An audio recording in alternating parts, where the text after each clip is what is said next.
우리 함께 사도신경으로 신앙 고백 드리겠습니다. 나는 전능하신 아버지 하나님 천지의 창조주를 믿습니다.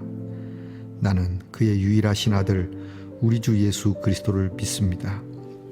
그는 성령으로 잉태되어 동정녀 마리아에게서 나시고 본디오 빌라도에게 고난을 받아 십자가에 못 박혀 죽으시고 장사된 지 사흘 만에 죽은 자 가운데서 다시 살아나셨으며 하늘에 오르시어 전능하신 아버지 하나님 우편에 앉아 계시다가 거기로부터 살아있는 자와 죽은 자를 심판하러 오십니다.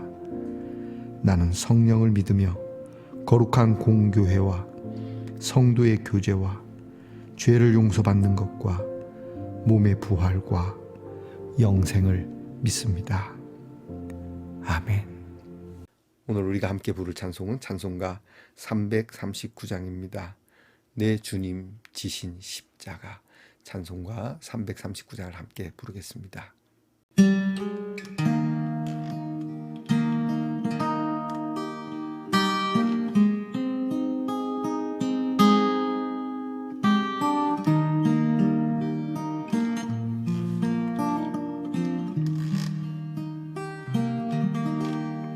내 주님 지신 십자가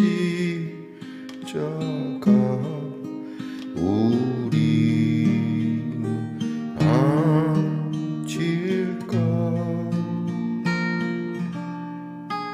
네게 있는 십자가 내게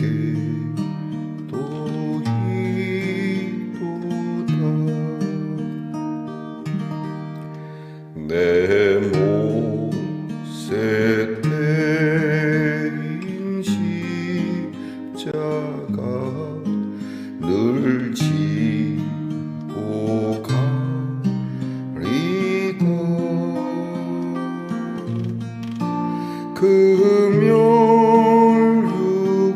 금혈유관을 쓰려고 천국 가겠네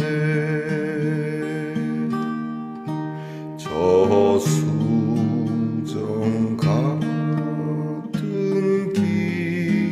길에서 멸유관 벗어서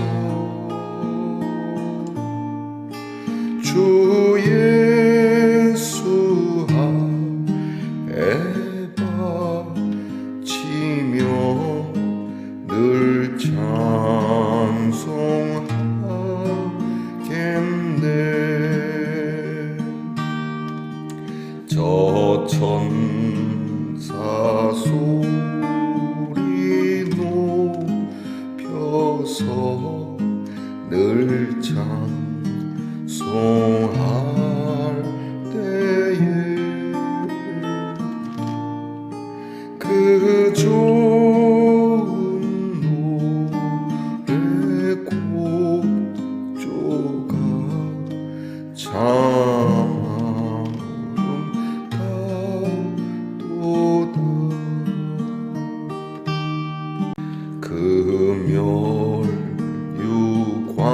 금혈유관도 귀하고 부활도 귀하다 저 천사 내려보내사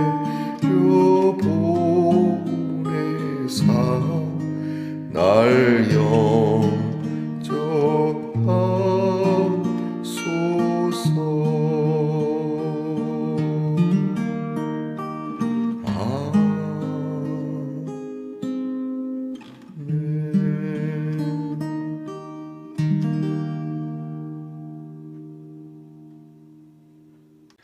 우리 모두 함께 겸손한 마음으로 기도드리겠습니다.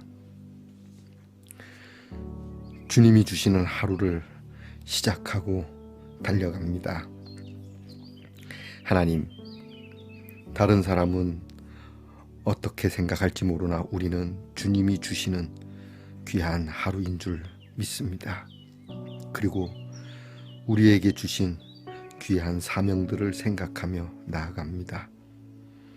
이것이 우리에게 부담스럽거나 우리에게 힘든 일이 아니요 우리에게 주신 참 소망과 기쁨과 거룩한 일인 줄 믿고 이 세상 그 무엇보다 가치 있는 하루인 줄 믿고 일어서서 달려가게 하옵소서.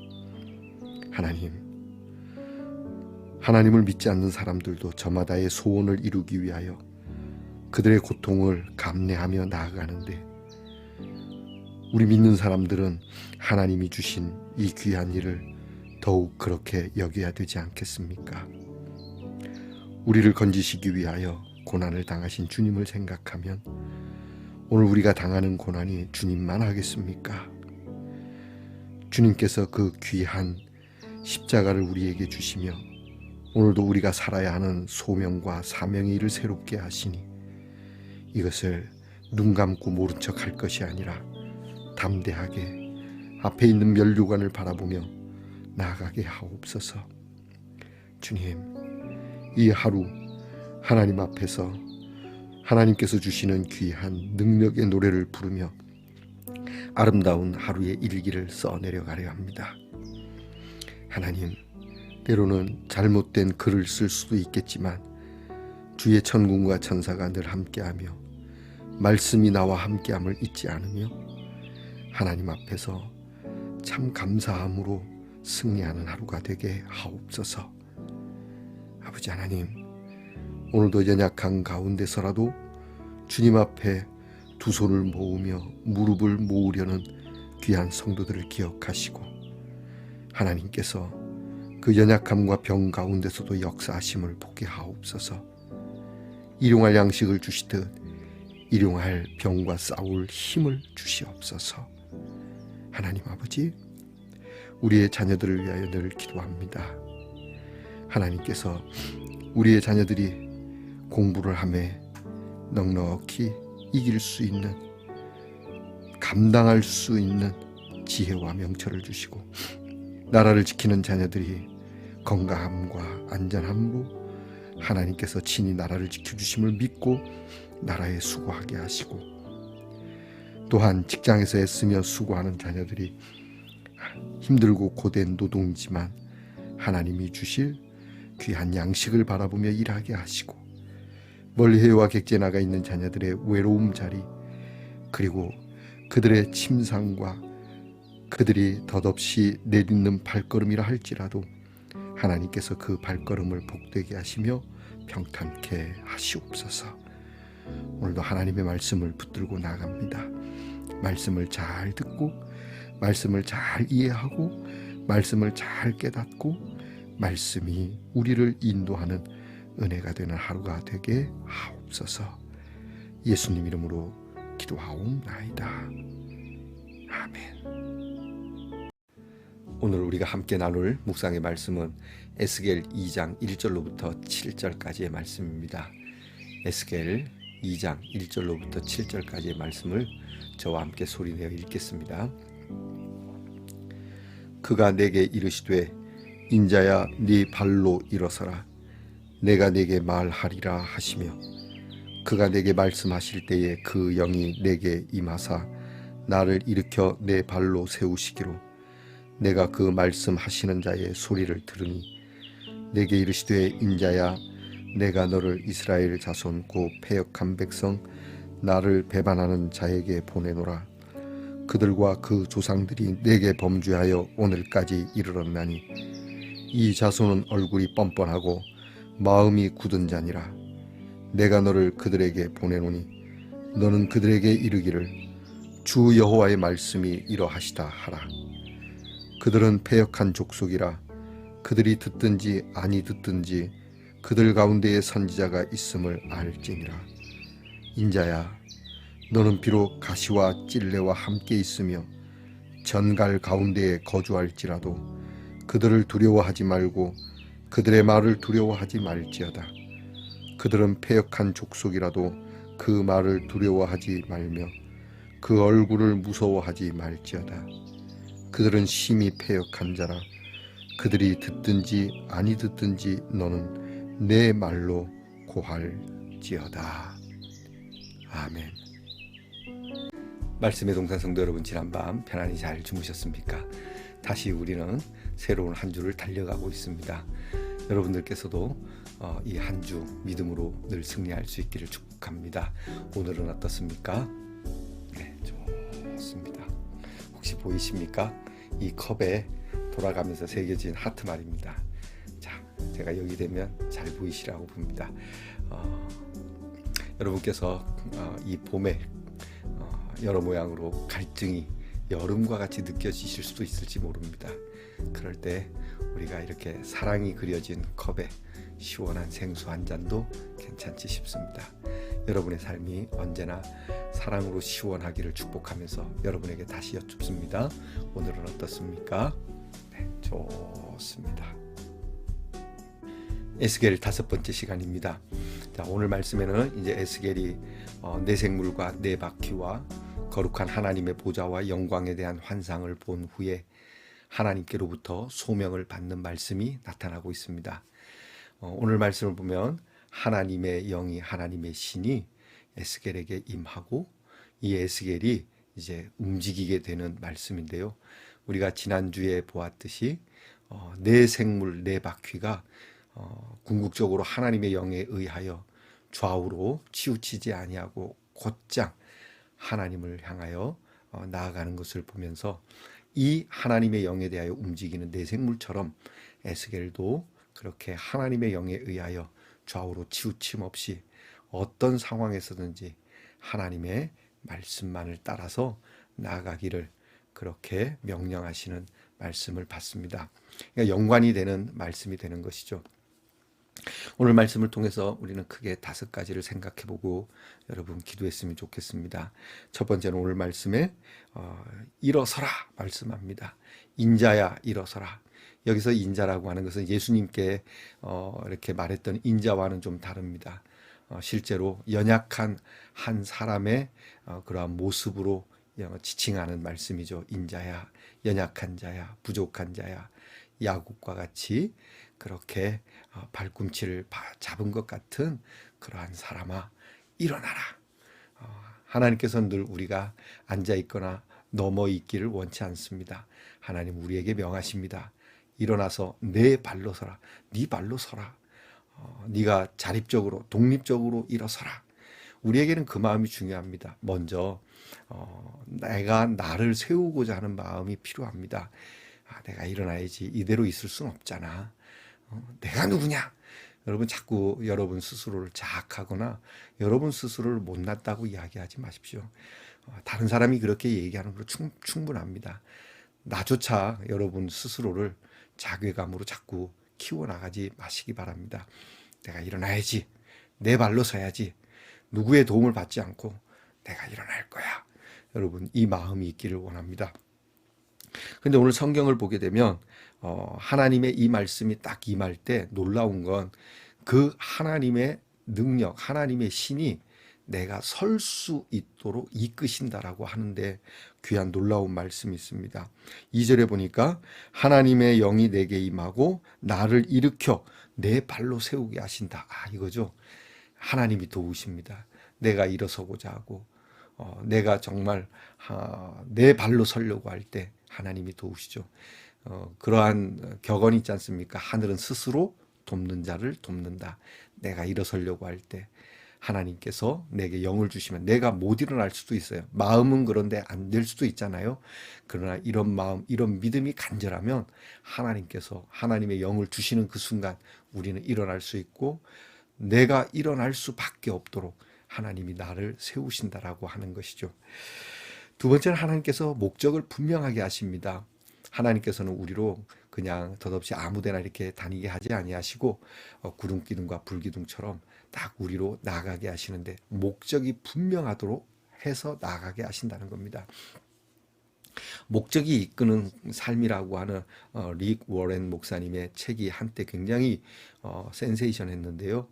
여러분 우리가 그런 목적이 이끄는 삶이 필요합니다. 모든 것이 다 그렇지 않습니까? 목적이 분명해야 우리의 에너지를 덜 소비하게 되고 우리의 효용성이 더 높아지는 것은 분명하죠. 여러분, 오늘 하나님께서도 에스겔에게 막무가내로 보이지 않습니다. 목적이 분명히 있습니다. 내가 너에게 말할 거야. 그리고 너의 목적은 내 말을 전하는 거야. 이게 목적입니다. 너에게 주는 소명의 목적은 내 말을 전해라. 세 번째는 하나님이 보내시는 현장에 대한 것을 좀 짚어봅니다. 오늘 하나님께서 에스겔에게 하나님의 말씀을 전하고자 하는데 그 현장이 이 하나님의 말씀을 들을 만한 녹록한 상황이 아니라고 하는 겁니다. 오늘 성경에 그들은 뻔뻔하고 마음이 굳은 자, 그들은 패역한 자라고 이야기하죠. 그러니까 가시밭 같은 곳입니다. 돌짝밭 같은 곳입니다. 십자가를 질 수밖에 없는 상황이라고 하는 것이죠. 여러분, 우리가 살아가는 세상 같지 않습니까? 세상 모든 일들이 내 맘대로 안 되죠. 정말 나는 수고했음에도 불구하고 세월이나 내가 살아가는 주변 환경과 사건들은 나에게 너무나도 뻔뻔하고 나에게 너무 그런 굳은 얼굴로 대할 때가 많지 않습니까? 특별히 하나님의 말씀을 전하는 곳이 하나님의 역사가 확 나타나리니 가라 이러면 좋은데, 야, 뻔뻔한 곳에 간다. 이것은 이제 이스라엘 백성들에 대한 하나님의 평가시거든요. 하나님께서 이스라엘 백성을 어떻게 품으셨습니까? 어떻게 인도하셨습니까? 어떻게 축복해 주셨습니까? 그럼에도 불구하고 그들은 하나님 앞에 너무 뻔뻔했다는 거죠. 양심의 화인을 맞았다는 표현을 쓰기도 하는데요. 여러분, 요즘도 보면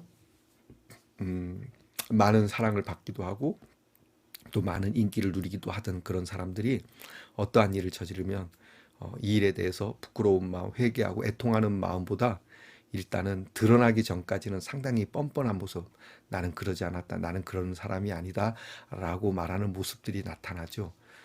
여러분, 저와 여러분에게도 충분히 나타날 수 있는 모습인데요. 여러분, 우리가 훈련해야 됩니다. 그럴 때마다 하나님, 나는 그렇게 강심장이 아닙니다. 하나님, 내 얼굴이 철면피는 아닙니다. 나는 뻔뻔할 수 없습니다. 내 양심이 이야기하는 곳에부터 나는 두렵고 떨림이 있습니다. 라는 이러한 마음이 필요한 것이죠. 그런데 에스겔은 강팍한 마음으로 마음 있는 곳에 모세가 이스라엘 백성들을 보낼 마음이 없는 바로에게 보내는 것과 같은 그러한 소명을 주신다라고 하는 것이죠. 그러니까 여러분, 이 결과는 아시죠? 우리가 모세가 강팍했던 바로 앞에 섰지만 하나님께서 역사하시고, 에스겔도 마찬가지입니다. 네가 그런 강팍한 곳에 가겠지만 너에게 네 바퀴가 따라가게 된다. 돌짝밭 같은 곳을 가겠지만 이 네 바퀴가 너를 잘 굴러가게 할 거야 라는 환상을 보여주시지 않았습니까? 자, 하나님께서 우리에게 분명한 그러한 소명과 함께 어려운 길을 가더라도 네가 좌로나 우로나 치우치지 말고 담대하라고 말씀하시는 거죠. 그래서 네 번째는 하나님께서 주시는 이제 구체적인 일인데요. 그것은 하나님의 말씀을 가감없이 전하라고 하는 것입니다. 네가 가서 그렇게 뻔뻔하고 철매피 같고 패역한 자들 앞에 설 때는 그들의 모습이나 그들의 상황이 너를 힘들게 할 수 있고 내가 너에게 전하는 말을 좀 왜곡하거나 다소 이렇게 낮추어서 수위를 낮추어서 말할 수 있을 것 같은데 그러면 안 되라고 구체적으로 말씀해 주십니다. 이것은 저도 그렇고 여러분들도 마찬가지인데 특별히 목회자들도 그렇죠. 처음에 신학교를 졸업할 때 하나님의 담대한 말씀을 가지고 복음을 전하려고 하는데 교회에 가서 뭔가 상당한 좀 어려운 교인들을 만나거나 그런 당회를 만나면 수위 조절을 하게 되죠. 가감없이 하나님의 말씀을 전한다고 해놓고 가감하는 경우가 있죠. 쓸데없는 것에 더하거나 필요한 것을 빼거나 참 어려운 일입니다. 에스겔에게는 분명히 말합니다. 네가 가서 하나님의 정의와 공의, 하나님의 진실을 말할 때 너는 굉장히 위험해질 수 있다라는 이런 상황인데 그래도 너는 가감하면 안 돼. 여러분, 우리가 나가서 복음을 전하지 않습니까? 요즘 전도가 매우 약해졌는데 우리가 전도할 때에 형편과 상황에 따라서 좀 더 어떻게 부드럽게 해보고자 너무 이렇게 둘러대는 그러한 듯한 약화된 복음은 안 된다고 생각합니다. 물론 우리가 좀 지혜 있게 할 필요는 필요한데 그러나 변함없는 건 뭐죠? 예수를 안 믿으면 지옥 갑니다. 예수 안에 구원이 있습니다. 이 말씀은 우리가 절대 가감할 수 없는 거지 않습니까? 뭐 예수를 믿어도 되고 부처님을 믿어도 되고 공자님을 믿어도 되고 이건 아니지 않습니까? 그렇죠? 자, 하나님 앞에서 이거는 맞습니다. 이거는 틀립니다가 분명히 전해야 한다라고 하는 이러한 하나님의 말씀입니다. 그리고 마지막으로 앞에서 말씀드린 것처럼 두려워하지 마라, 담대하라. 항상 소명자에게 주시는 하나님이 꼭 빼놓지 않는 말씀입니다. 모세에게도 그랬고 또 여호수아에게도 그렇고 또 많은 하나님의 사람들에게 항상 하나님은 담대하라, 두려워하지 말라, 놀라지 마라. 내가 너와 함께 할 거다. 그 사람들은 모르겠지만 내가 너와 함께 하겠다. 참 막상요 눈앞에 닥치면 법보다 주먹이 가까우면 두려운 것이죠. 여러분, 저와 여러분이 이 담대함을 위해서 많은 훈련이 필요할 것 같습니다. 담대하게, 씩씩하게, 두려움 없이 나갈 수 있는, 너무 그렇다고 해서 내가 이게 대놓고 나 이러라는 건 아니죠. 내 마음의 담대함이죠. 이건 뭡니까? 나는 나약하지만, 인자라고 있지 않습니까? 나는 나약하지만 하나님께서 나와 함께 하신다라고 하는 이 담대함이죠. 그래서 나는 가감없이 전할 수 있고 내 일을 온전히 수행할 수 있는 것, 여기에는 꼭 밑바탕이 되는 게 우리의 강심장이라고 하는 겁니다. 자, 여러분, 오늘 말씀을 통해서 저와 여러분은 참 보잘것없는 사람 아닙니까? 저와 여러분 나약한 사람 아닙니까? 그러나 하나님이 부르시고 힘을 주시고 하나님이 우리에게 귀한 일을 주셨습니다. 여러분의 입술과 여러분의 손과 여러분의 발을 통해서 하나님의 귀한 영광이 드러나도록, 복음을 위하여 수고하도록 하나님이 우리에게 이렇게 귀한 것을 맡기지 않았습니까? 여러분, 우리 주님을 생각하며 오늘도 담대한 마음으로 에스겔로부터 배우는 이 말씀이 저와 여러분의 말씀이 되기를 축복합니다. 기도하겠습니다. 하나님, 많이 나약합니다. 심히 나약합니다. 그러나 하나님의 영으로 우리에게 힘을 주시고 이 성령이 나를 세우실 것임을 믿고 나가게 하옵소서. 마음은 있지만 내가 설 수 없을 때에 하나님께서 세우신다는 이 말씀을 굳게 붙잡고 하나님의 사람으로 자존감을 갖고 하나님의 부르심에 참된 응답을 하며 오늘도 하나님은 이 에스겔을 부르듯 이렇게 불러주시는 아침 그리고 저녁임을 알고 하나님 앞에 감사함으로 승리하게 하옵소서. 예수님 이름으로 기도하옵나이다. 아멘. 하늘에 계신 우리 아버지, 아버지의 이름을 거룩하게 하시며 아버지의 나라가 오게 하시며 아버지의 뜻이 하늘에서와 같이 땅에서도 이루어지게 하소서. 오늘 우리에게 일용할 양식을 주시고 우리가 우리에게 잘못한 사람을 용서하여 준 것 같이 우리 죄를 용서하여 주시고 우리를 시험에 빠지지 않게 하시고 악에서 구하소서. 나라와 권능과 영광이 영원히 아버지의 것입니다. 아멘.